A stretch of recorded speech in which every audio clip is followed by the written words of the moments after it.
정생터의 해피투게더 타임입니다. 이번에는 한강의 강변길을 걸어봤다. 용산구 청파동 소재 구 성화출판사에서 근무할 때 2년가량 마포구 소재 도원빌딩으로 파견 근무를 한 적이 있는데, 그때 출근할 때 종종 걸어 다녔던 길이다.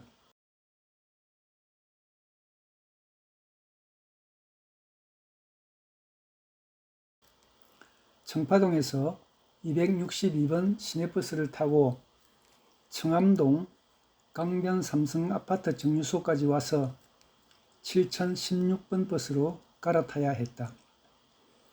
262번 버스는 마포 쪽으로 가지 않고 마포대교를 건너서 여의도 방향으로 가는 버스였기 때문이다. 그때 마포 쪽으로 가던 7016번 버스를 기다리는 시간에 차라리 걸어가는 것이 빠를 것 같다고 생각될 때에는 한 정류소의 거리를 걸어 다니곤 했다. 방금 그 정류소에서 대로변을 따라서 쭉 걸어가기도 했지만 20여 미터에서 길 건너 청암 보도육교를 통해서 내려오면 상쾌한 강바람을 맞으며 산책을 하듯이 출근하는 것이 좋았던 것이다. 6, 7년 만에 다시 가보게 됐는데 변함이 없었다. 아침 운동을 하는 사람, 자전거를 타는 사람들이 그때보다 좀 많아진 것 같기는 했다. 왼쪽으로 강 건너 보이는 여의도의 성냥갑처럼 서 있는 빌딩들이 예술적이었다. 오른쪽 길 옆에 초목들은 푸른색이 바래고 있었다. 곧 단풍이 들 것 같았다. 10월 말일이었는데 일기예보에서 낮에는 반팔을 입어도 될 만큼 포근할 것이라고 했었다. 이 길을 따라가다 보면 도화동 마포나루 입구 쪽으로 연결되는 굴다리가 있었다. 그 굴다리를 지나가면 도원빌딩 쪽으로 갈 수 있었다. 저기에 가림막이 세워져 있는 곳이 그곳인데 무슨 공사를 하는 중인 것 같았다. 굴다리는 이렇게 되어 있었다. 어쩔 수 없이 가설되어 있는 보도육교로 올라가서 돌아갈 수밖에 없었다. 마포대교 끝쪽으로 한참을 돌아와 보니 마포종점 나들목 공연 휴게공간 조성공사 중이라는 현수막이 걸려 있었다. 여기에 마포종점 노래비가 있었고 옆에는 마포종점 유래가 새겨진 비석이 서 있었다. 이곳이 소규모 공연장으로 바뀌는 것 같았다. 은방울자매의 노래 마포종점을 기억하는 세대는 이쪽의 느낌표를 눌러서 다시 한번 들어보면 좋을 것이다. 노래의 가사 중 강 건너 영등포라는 가사에 문득 영등포까지 가보고 싶은 생각이 들었다. 구 성화출판사의 신축 건물이 공사 중이었을 동안 영등포 물레동에 있던 건물에 이전해서 근무할 때 자주 가보던 오비공원에도 가보고 싶었던 것이다. 영등포역 뒤쪽의 맞은편에 보이는 저 길을 따라 올라가서 물레동 로타리 근처에 있었던 그 건물이 지금도 변함이 없었다. 그때 4층에 교회가 있었기 때문에 가끔씩 주일 예배에 출석했는데 한 번은 야외 예배에서 교인들 앞에서 자작시를 낭송한 적이 있었다.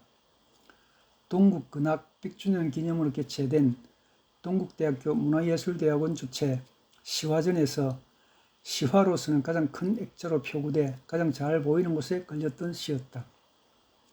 낭독 후 사람들로부터 잘 썼다는 말을 듣고 기뻐했던 기억이 새로웠다.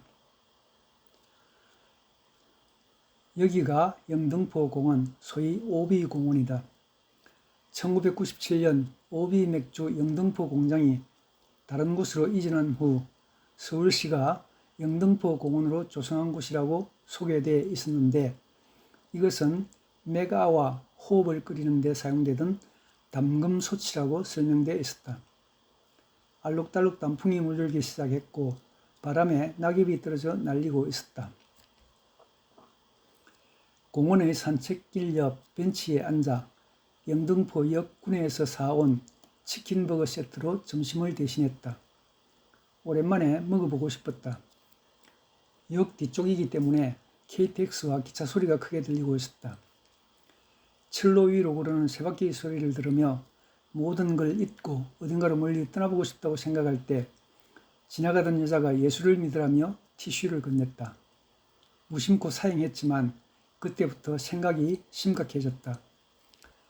며칠 전 신약성경 갈라디아서를 읽고 1장 15절과 16절에서 사도 바울이 내 어머니 태로부터 나를 택정하시고 은혜로 나를 부르신 이가 그 아들을 이방에 전하기 위하여 그를 내 속에 나타내시기를 기뻐하실 때라고 하면서 예레미야처럼 열방의 선지자로서 소명의식을 깨닫고 이방의 전도를 위하여 헌신한 위대한 생애를 살았다고 알게 됐는데 나는 뭐냐는 생각이 들었기 때문이다.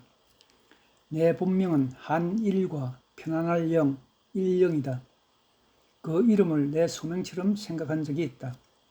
나 혼자 편하게 살면 그만이 아니라 내 주위를 하나로 편안할 수 있도록 만들어야 한다는 생각이었다. 바울처럼 다메섹에서의 회심 같은 것은 없었더라도 지금까지 성경에 슬며시 기대어 살아오면서 앞에서 인용한 옹기심이라는 졸시처럼 마음을 비우고 내 자신부터 평정을 잃지 않기 위해서 노력해왔다. 가정, 사회, 국가와 세계의 평화도 결국에는 개인이 평정한 삶을 살 수 있어야 가능한 것이다. 앞으로도 내 자신의 평정을 잃지 않고 그 평정의 바이러스를 주위에 퍼뜨리며 살다 가야겠다고 어줍잖게 다짐해 볼 때 햄버거를 먹으며 마신 사이다의 탄산이 트림으로 올라왔다. 그 바람에 다시 가평군 설악면까지 돌아가야 할 것이 걱정이었다. 휴대폰으로 확인해보는 시각이 12시 반이었다. 금방 마음이 급해졌다.